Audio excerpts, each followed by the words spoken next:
A paz do nosso Senhor Jesus, espero que estejam todos bem. Hoje vamos estar a dar seguimento no nosso estudo, no nosso propósito de 31 dias com sabedoria e transformação. Antes que nada, vamos fazer a nossa pequena oração, pedindo ao Espírito Santo que venha falar com o coração de cada um de nós. Senhor, nosso Deus e nosso Pai, em nome de nosso Senhor Jesus Cristo. Pai, nesse momento entramos na Tua presença para que seja o Senhor a falar, para que seja o Senhor a revelar a Tua vontade, meu Pai.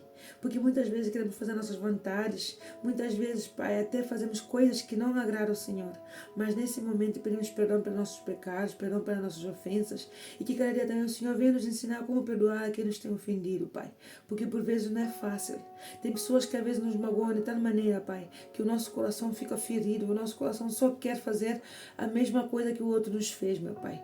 Dar com a mesma moeda, mas nesse momento, Pai, sabemos que o Senhor vai nos fortalecer, sabemos que o Teu Espírito Santo vai nos dar a direção e principalmente vai nos ensinar como andar nesse mundo, Pai, que por vezes parece perdido, mas quem está ao lado do Senhor sabe que sempre sairá fortalecido. Então fortalece-nos, meu Pai, e vem trazer a paz que necessita a nossa alma. Em nome de nosso Senhor Jesus Cristo, que assim seja. Amém. Então, como eu tinha dito, vamos dar seguimento ao nosso estudo. Hoje vamos estar a ver Provérbios capítulo 7, que fala assim: Filho meu, guarda as minhas palavras e esconde dentro de ti os meus mandamentos. Deus volta outra vez a nos pedir para guardar a sua palavra, para esconder dentro do nosso coração os seus mandamentos, para obedecer a sua palavra. Nós sabemos que Deus aqui não está pedindo a pessoa aprender toda a Bíblia. Não está a nos pedir aqui para que nós venhamos a ser pessoas religiosas. Não, perfeitos, também não. Mas sim, que o pouco que nós que já sabemos, que agrada a Deus, vamos fazendo. Pouco a pouco, assim. Igual que uma casa quando está sendo construída, para que a casa tenha um bom suporte, nós sabemos que não é começar pelo teto, ou começar pela janela, pela porta, pelas paredes, não. É primeiro fazer uma base. Então a base é a palavra de Deus. E todos os dias, o pouco que nós sabemos da palavra de Deus, vamos colocando como base. Aí, base na nossa vida espiritual. Pouco a pouco, ok. Eu não conheço muito a Bíblia, não sei muito da Bíblia. Mas o pouco que eu sei, Deus vê a nossa intenção, Deus vê a nossa dedicação, a nossa entrega. Então, porque tem pessoas que sabem muito da Bíblia, mas não entregam o coração para Deus. Não entregam o coração para Cristo.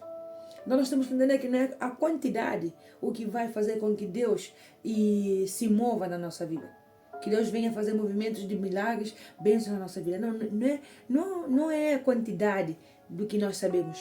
Porque ele diz assim, que não se vanglorie, ou seja, que o homem não confie na sua sabedoria, não se glorifique na sua sabedoria, não se glorifique na sua riqueza, não se glorifique na sua inteligência. Porque tudo isso se perde, tudo isso vai, tudo isso, temos que entender que uma vez mortos, tudo isso também volta outra vez para Deus, a inteligência, a sabedoria, tudo, porque tudo é dele, tudo que é bom é dele. Então nós temos que entender que quando nós vamos sair desse mundo para ir para a morte, ou seja, para terminar a nossa etapa nessa vida, porque quem vai conhecendo a Cristo, quem vai andando com Cristo, sabe que morte já não existe. Por quê? Porque ele, antes de conhecer Jesus, ele estava morto espiritualmente. Porque estava com depressão, com ansiedade, na má vida, com vícios, em adultérios, em fornicação, em muitas coisas ali mais. Não? Ansiedade, tomando os remédios para dormir, tudo isso total. Então, a partir do momento que nós vamos convivendo com Jesus, vamos vendo que o que estava morto antes da nossa vida começa a ter vida, porque ele disse: eu sou o caminho, a verdade e a vida. Conhecereis a verdade e a verdade vos libertará. Qual é a verdade? A palavra.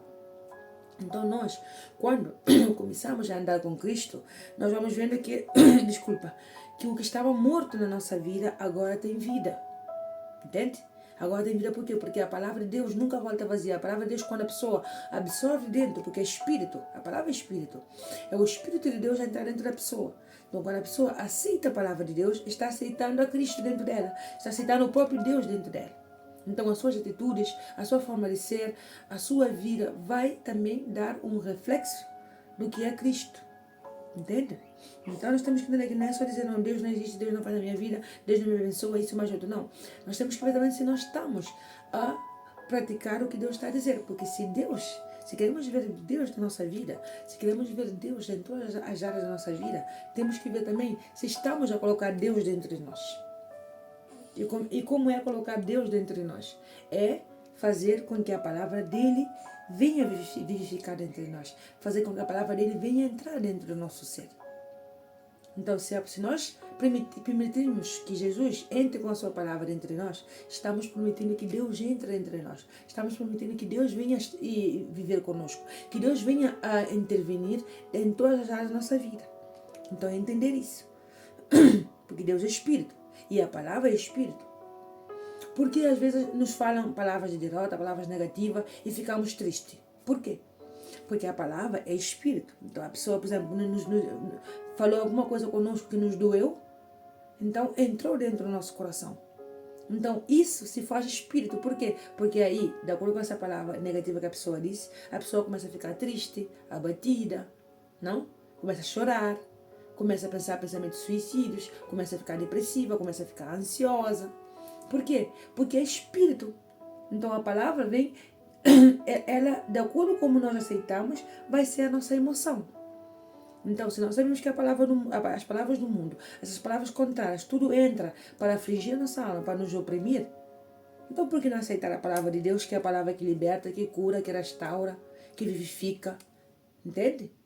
Que cura toda ferida, qualquer tipo de ferida que há dentro do nosso ser, qualquer trauma, qualquer complexo, qualquer baixa autoestima, ele cura tudo. Então, por que, se muitas vezes aceitamos, não? Porque é automático, porque muitas vezes aceitamos que os outros venham meter palavras negativas dentro de nós e não e aí ficamos com esse tipo de sentimentos de depressão, de tristeza, e não aceitamos a palavra de Deus que vivifica, que dá força.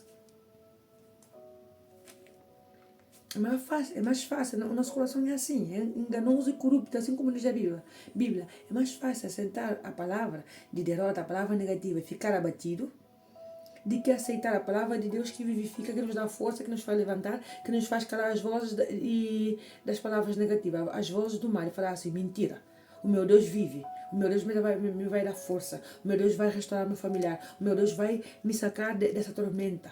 Assim como Jesus tirou os discípulos da tormenta, assim também como Ele também vai me tirar dessa tormenta.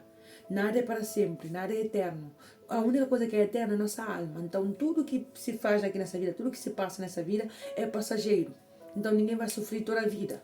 Tens que falar assim para o teu problema. Agora estou passando por essa dificuldade, agora estou passando por essa situação. Mas não vai ser para sempre. Porque toda a tormenta passa. E se estamos com Cristo, quando a tormenta passar, ademais de ter sabedoria, que vem do alto, de Deus, de ter sabedoria, de ter experiência, também vai fortificar a nossa fé. E aí vamos ver a manifestação do nosso Deus na nossa vida. Então vamos ter estrutura. Não vamos passar como eu posso dizer, não vamos passar as lutas por passar. Porque tem muitas pessoas aqui nesse mundo que, por não ter a Cristo no seu coração, por não ouvir a Deus, quando passam por tribulações, não tem ninguém que lhes dê força, não tem ninguém que lhes levanta. Por mais que vão aí no médico para tomar pastilhas, remédios para a depressão, não tem como melhorar. Por quê? Porque isso só cura Jesus. A dor da alma, a única pessoa que pode curar a dor da alma, o único medicamento é Jesus Cristo. Então, por isso que as pessoas tomam medicamento para depressão até ficam malucos. Por quê? Porque a única coisa que pode, o único medicamento, a única pessoa que pode restaurar, o único médico que pode restaurar a alma, curar a alma, tirar toda a ferida, todo o trauma, tudo aquilo que nos oprime, é Jesus Cristo. E o homem não quer entender, por isso continua a sofrer, por isso continua a buscar soluções em riquezas, em coisas para poder massagear o que está a sentir dentro da sua alma. Mas a alma sem Deus está morta. Então nós, quando começamos a vir a Cristo, a nossa alma começa a ter vida. E aí entendemos que nós já não temos medo da morte. Por quê? Porque entendemos que antes é quando estávamos mortos. Antes estávamos mortos com depressão, com vícios, com ansiedade, e opressões, com tudo, com toda a vida embaralhada. Mas agora temos paz dentro do nosso ser quando buscamos a Cristo.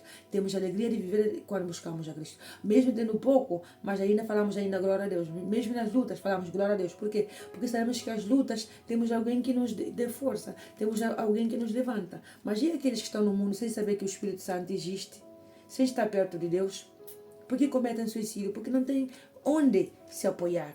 Mas nós, quando entendemos que Deus está aí para nos dar força, para nos levantar o pó na nossa fraqueza, possivelmente, para estar também conosco na felicidade, então, para nos dar direção todos os dias, nós entendemos que mortos estávamos antes, agora estamos vivos. Porque agora temos Jesus Cristo, que é o caminho, a verdade e a vida. Então, a morte para nós agora mesmo, não vamos ter medo. Porque antes tínhamos medo da morte. Todo aquele que tem medo da morte, igual que eu antes tinha medo da morte, tinha pânico de morte. Mas todo aquele que tem medo da morte é porque ainda não conheceu Jesus Cristo, não conheceu o Espírito Santo. Porque quando nós, por que temos medo da morte? É porque a nossa alma é eterna. Mas o homem não entende isso. E pensa que a vida é só aqui e acabou. Por isso tem medo da morte. Mas quando começa a entender, porque pensa, não, eu vou fazer o suicídio, eu vou acabar com a minha vida, e aí acabou tudo, eu vou descansar. Não vai descansar, não. Vai continuar nas trevas e pior ainda. Porque Deus deu a vida para ser vivido. Deus deu a vida para que venhamos adorá-lo, para que venhamos a ver a grandeza que Ele tem para nós nessa vida e também na outra vida. Mas se estamos com o nosso pensamento em suicídio e pensando que vamos aliviar a nossa dor depois do suicídio, estamos muito enganados, porque a nossa alma é eterna. Então continuamos nas trevas, continuamos a sofrer pior ainda do que estamos a passar agora, porque o que estamos a passar agora é passageiro, porque nenhuma tempestade dura para sempre. Mas se agora vamos fazer o suicídio, lá, depois, sabendo que a nossa alma é eterna, a nossa alma continuará a sofrer, e pior ainda, com ranger de dentes, assim como diz a Bíblia. Então, nós temos que entender que é em vida que temos que buscar essa vida de verdade. Essa vida de Jesus Cristo. Essa vida que não dependemos de ninguém para ser feliz. Não dependemos de um casamento, de um filho, de um marido, de uma esposa, de um trabalho dos sonhos, de uma empresa de empreendimento, disso mais o outro. Vamos lutar pela nossa vida financeira, por toda a nossa vida. Mas não dependemos disso para ser feliz. Porque há um Deus que traz esse gozo, essa paz dentro de nós para que sejamos felizes. Sem depender da coisa do mundo. Porque tudo aquilo que está nesse mundo vai se perder. Um dia vai desaparecer, entende? Mas nosso Deus é eterno, então temos que pegar nele, guardar a sua palavra. Então lembre-se, quanto mais vier batalhas, mais lutas, mais fogo, lembre que isso está a fazer com que aproximes ainda mais perto de Deus. Hoje, e à tarde, ouvindo louvores, não? O Espírito Santo colocou uma passagem na Bíblia muito forte dentro do meu coração, ele revelando, não, ainda mais a sua palavra. Porque também eu estava com um pouco de dor e tudo isso. Então, ele me deu essa palavra. Disse assim, porque na Bíblia existe uma passagem de 3 homens que se chama Sadraque, Mesaque e Abednego. Eles foram, como é que eu posso dizer? Foram praticamente perseguidos, não? Porque eles não queriam se prostrar diante da estátua para adorar a estátua do rei, não? Porque todo mundo adorava a estátua do rei. Então eles se negaram a inclinar diante da estátua desse rei. Mas o que aconteceu? Que automaticamente condenaram eles para a fornalha do fogo. Quando chegaram na fornalha do fogo, fizeram com que os guardas que estavam aí nessa fornalha de fogo aumentaram ainda mais a potência, não, desse fogo. Aumentaram 7 vezes mais esse fogo para poder lançar esses homens de Deus aí, porque eles não queriam se humilhar ante a estátua do rei. Porque na palavra de Deus diz assim, adorarás o teu Deus de todo o teu coração. Não adorarás a nenhum outros deuses, só ao teu Deus. Entende? Então, eles não queriam adorar a outros deuses, a outras estátuas, a não ser o seu Deus vivo. Então, o que acontece? Que a fornalha colocaram 7 vezes mais a potência desse fogo. E os guardas que estavam aí, frente da fornalha do fogo, aumentando o fogo, eles morreram pelo calor que saía da fornalha do fogo. Só que, quando lançaram a Sadraque, Mesaque e Abednego, esses 3 homens de Deus, e uma vez lançando eles dentro do fogo, então o rei começou a ver que, o rei falou assim, mas não foram 3 homens que foram lançados dentro da fornalha do fogo? E aí, falaram sim, mas o rei disse assim, e por que eu vejo que tem 4 homens aí, em vez de 3? Se foram 3 que foram lançados, porque aqui eu estou a ver que são 4. Então, quando isso, ele falou, Sadraque, Mesaque, Abednego, saiam para fora. E quando saíam para fora, e ele viu, o rei viu com seus olhos que Deus era com eles, porque viu que o Deus vivo deles estava dentro da fornalha junto com eles. E eles saíram sem cheiro, a Bíblia diz que saíram sem o cheiro de fumo, não nos cabelos deles, ou seja, na sua roupa, a roupa não queimou, a roupa saiu intacta. Também como é que chama isso? O cabelo também nada tocou, na roupa deles não se queimou, nem saíram aí cheirando a fumo nem nada. Ou seja, intocável. E aí deram conta que o Deus vivo era o Deus deles. E começou a ter um respeito. Então o Espírito Santo me falava e ministrava no meu coração. Sabes o que acontece aqui? Que muitas das vezes o mal coloca lutas na tua vida, na vida daqueles que creem em mim. Coloca as pessoas dentro da fornalha do fogo, coloca as pessoas dentro da luta. Mas quando a pessoa permanecer em mim, quando a pessoa crê em mim, lá a pessoa vai ver realmente quem sou eu, quem é o Deus que ela serve, quem é o Deus que ela está a obedecer. Então o Espírito Santo me estava no meu coração, mostrando de que quando estamos passando pela luta, quando mais o fogo aumentar, quando mais a luta aumentar, temos que entender que o nosso Deus é fogo. E esse fogo, quando mal aumenta esse fogo na nossa vida, aumenta a tormenta na nossa vida, o que mais está a fazer é aumentar ainda mais o poder do nosso Deus. Porque se o nosso Deus é o fogo, esse fogo que está aumentando ainda mais o poder do nosso Deus. Então, ele dá glória a Deus, continuar a dar louvores a Deus, continuar a agradecer a Deus. E aí, nós vamos ver realmente o quão grande é o nosso Deus. Vamos ver realmente o Deus que nós servimos. Então, automaticamente, o que aconteceu? Eles fizeram com que o seu Deus fosse visto, que o seu Deus fosse exaltado, através da obediência à palavra, através da fidelidade para com o seu Deus. E é isso que nós temos que colocar na nossa vida, ser fiel ao nosso Deus. Entender que não é a adversidade que vai nos colocar no chão, mas sim entender que o nosso Deus será exaltado quando nós obedecemos, quando nós permanecemos na palavra dele. Então, aqui ele fala para guardar os seus mandamentos, para guardar como a menina dos nossos olhos. Então, quando nós guardamos e a palavra de Deus como se fosse mesmo o nosso próprio olho, os nossos dois olhos, temos cuidado com nossos olhos. Temos cuidado para que não aconteça algo mal com nossos olhos, certo? Só um momento, eu vou colocar uma pausa aqui e já volto.